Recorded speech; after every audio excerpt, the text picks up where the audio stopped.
In the quiet, weathered expanse of Woodbury Meadows Trailer Park, Charles Hartman, a 42-year-old single father, lived a life of modest struggle with his teenage daughter, Amelia.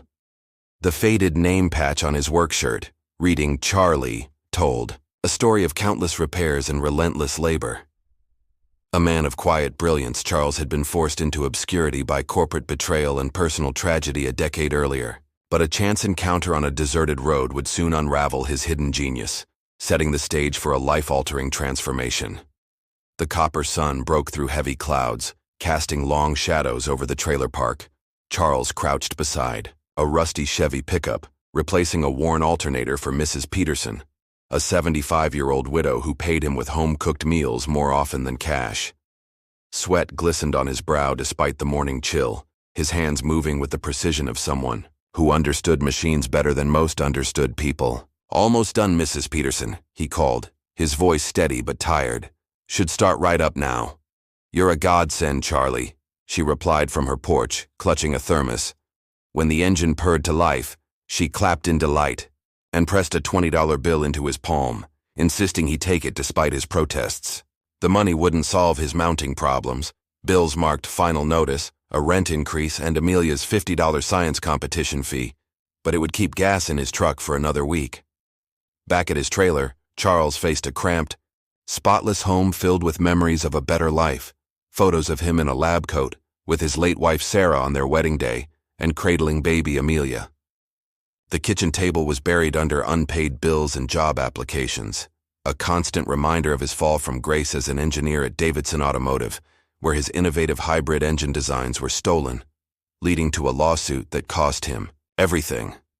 Sarah's cancer battle and death soon after left him blackballed from the industry, scraping by as a handyman to provide for Amelia. That afternoon, as Charles prepared for a tractor repair job to cover Amelia's fee, a knock came at the door. His neighbor, Benjamin Lopez, warned that the landlord was threatening evictions for those behind on rent.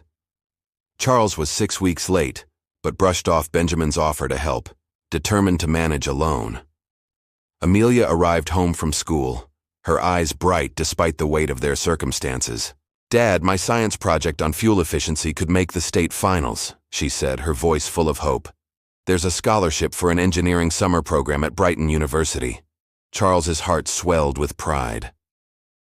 At 16, Amelia had inherited his mechanical talent and her mother's resilience, enduring bullies like Jason Brooks, who mocked her trailer park life.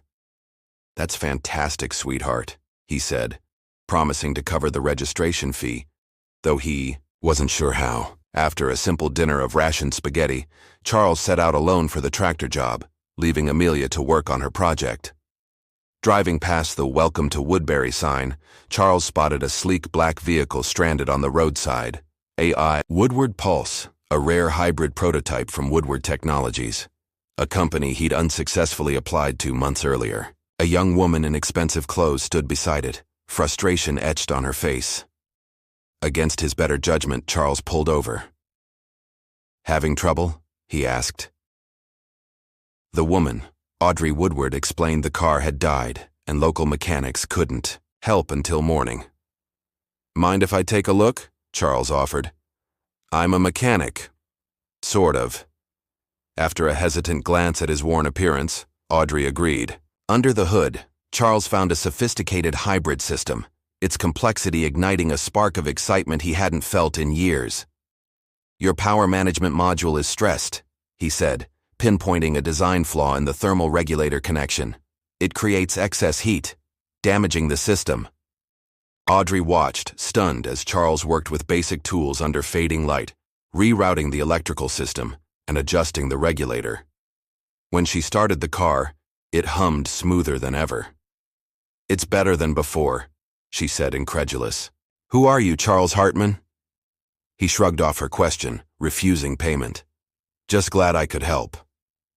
Sensing his reluctance, Audrey pressed a business card into his hand. "My mother's company needs talent like yours. Call me tomorrow." Charles drove home, skeptical of her promise but haunted by the thrill of the repair. He'd missed the tractor job, leaving him without money for Amelia's fee. Exhausted, He placed Mrs. Peterson's $20 beside Amelia's textbook and unfolded his couch bed, whispering to Sarah's memory, "I'm trying." Unbeknownst to him, Audrey was already on a video call with her mother, Pamela Woodward, CEO of Woodward Technologies, describing the roadside genius who'd improved their prototype. At dawn, a knock roused Charles. Benjamin stood outside, wide-eyed. "There's a woman at the park entrance asking for you, driving a fancy SUV." Charles dressed quickly and found not Audrey but Pamela Woodward, a commanding woman in a tailored suit. "You fixed my daughter's car," she said. "May we speak privately? I have a proposition." Over coffee at the Rise and Shine diner, Pamela revealed she'd researched Charles's past, his patents at Davidson, his abrupt departure, and the stolen work that fueled their success. "They buried you," she said. "I want you as our Director of Innovation, leading our hybrid program." The offer, a six-figure salary, relocation to Brighton Heights, benefits and educational support for Amelia, was staggering. Pamela admitted their team had struggled with the same thermal issue Charles had fixed.